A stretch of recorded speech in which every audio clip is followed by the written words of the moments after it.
Do not make idols or set up an image or a sacred stone for yourselves, and do not place a carved stone in your land to bow down before it. I am the Lord your God. Observe my Sabbaths and have reverence for my sanctuary. I am the Lord. If you follow my decrees and are careful to obey my commands, I will send you rain in its season, and the ground will yield its crops, and the trees of the field their fruit. Your threshing will continue until grape harvest, and the grape harvest will continue until planting, and you will eat all the food you want and live in safety in your land. I will grant peace in the land, and you will lie down, and no one will make you afraid. I will remove savage beasts from the land, and the sword will not pass through your country. You will pursue your enemies, and they will fall by the sword before you. 5 of you will chase 100, and 100 of you will chase 10,000, and your enemies will fall by the sword before you. I will look on you with favor and make you fruitful and increase your numbers, and I will keep my covenant with you. You will still be eating last year's harvest when you will have to move it out to make room for the new. I will put my dwelling place among you, and I will not abhor you. I will walk among you and be your God, and you will be my people. I am the Lord your God who brought you out of Egypt so that you would no longer be slaves to the Egyptians. I broke the bars of your yoke and enabled you to walk with heads held high. But if you will not listen to me and carry out all of these commands, and if you reject my decrees and abhor my laws and fail to carry out all my commands and so violate my covenant, then I will do this to you. I will bring upon you sudden terror, wasting diseases and fever that will destroy your sight and drain away your life. You will plant seed in vain because your enemies will eat it. I will set my face against you so that you will be defeated by your enemies. Those who hate you will rule over you, and you will flee even when no one is pursuing you. If, after all this, you will not listen to me, I will punish you for your sin 7 times over. I will break down your stubborn pride and make the sky above you like iron and the ground beneath you like bronze. Your strength will be spent in vain because your soil will not yield its crops, nor will the trees of the land yield their fruit.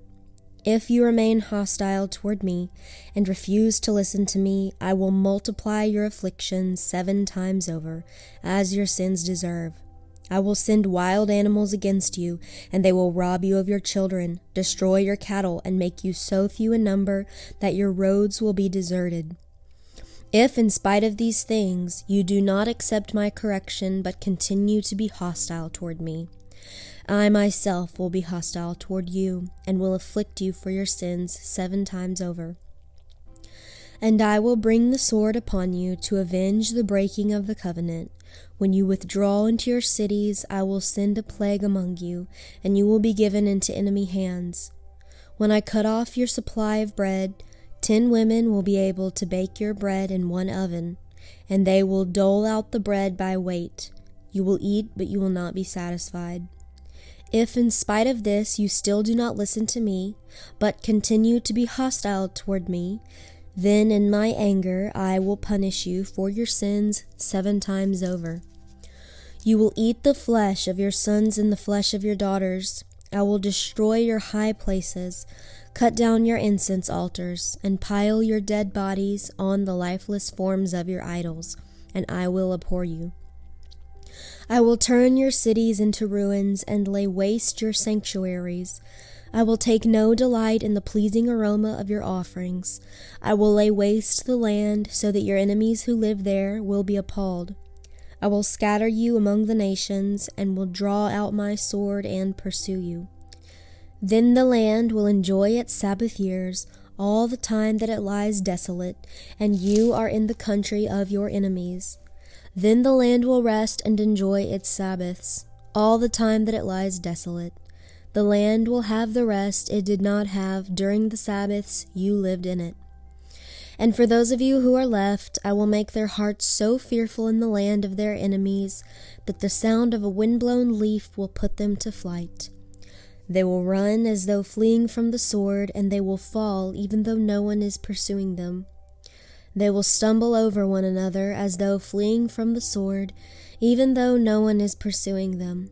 So you will not be able to stand before your enemies. You will perish among the nations. The land of your enemies will devour you. Those of you who are left will waste away in the lands of their enemies because of their sins. Also because of their fathers' sins they will waste away. But if they confess their sins and the sins of their fathers, their treachery against me, and their hostility towards me, which made me hostile toward them, so that I sent them into the land of their enemies, then when their uncircumcised hearts are humbled, and they pay for their sin, I will remember my covenant with Jacob, and my covenant with Isaac, and my covenant with Abraham. For I will remember the land. For the land will be deserted by them, and will enjoy its Sabbaths while it lies desolate without them. They will pay for their sins because they rejected my laws and abhorred my decrees. Yet in spite of this, when they are in the land of their enemies, I will not reject them or abhor them, so as to destroy them completely, breaking my covenant with them. I am the Lord their God. But for their sake I will remember the covenant with their ancestors, whom I brought out of Egypt in the sight of the nations to be their God. I am the Lord. These are the decrees, the laws, and the regulations that the Lord established on Mount Sinai between himself and the Israelites through Moses. The Lord said to Moses, "Speak to the Israelites and say to them, if anyone makes a special vow to dedicate persons to the Lord by giving equivalent values, set the value of a male between the ages of 20 and 60 at 50 shekels of silver, according to the sanctuary shekel. And if it is a female, set her value at 30 shekels. If it is a person between the ages of 5 and 20, set the value of a male at 20 shekels, and the value of a female at 10 shekels. If it is a person between 1 month and 5 years, set the value of a male at 5 shekels of silver, and that of a female at 3 shekels of silver. If it is a person 60 years old or more, set the value of a male at 15 shekels, and of a female at 10 shekels. If anyone making the vow is too poor to pay the specified amount, he is to present the person to the priest, who will set the value for him according to what the man making the vow can afford. If what he vowed is an animal that is acceptable as an offering to the Lord, such an animal given to the Lord becomes holy. He must not exchange it or substitute a good one for a bad one, or a bad one for a good one. If he should substitute one animal for another, both it and the substitute become holy. If what he vowed is a ceremonially unclean animal, one that is not acceptable as an offering to the Lord, the animal must be presented to the priest, who will judge its quality as good or bad. Whatever value the priest then sets, that is what it will be. If the owner wishes to redeem the animal, he must add a fifth to its value. If a man dedicates his house as something holy to the Lord, the priest will judge its quality as good or bad. Whatever value the priest sets, so it will remain. If the man who dedicates his house redeems it, he must add a fifth to its value, and the house will again become his. If a man dedicates to the Lord part of his family land, its value is to be set according to the amount of seed required for it, 50 shekels of silver to a omer of barley seed. If he dedicates his field during the year of Jubilee, the value that has been set remains until the next year of Jubilee, and its set value will be reduced. If the man who dedicates the field wishes to redeem it, he must add a fifth to its value, and the field will again become his. If, however, he does not redeem the field, or he has sold it to someone else, it can never be redeemed. When the field is released in the Jubilee, it will become holy, like a field devoted to the Lord. It will become the property of the priests.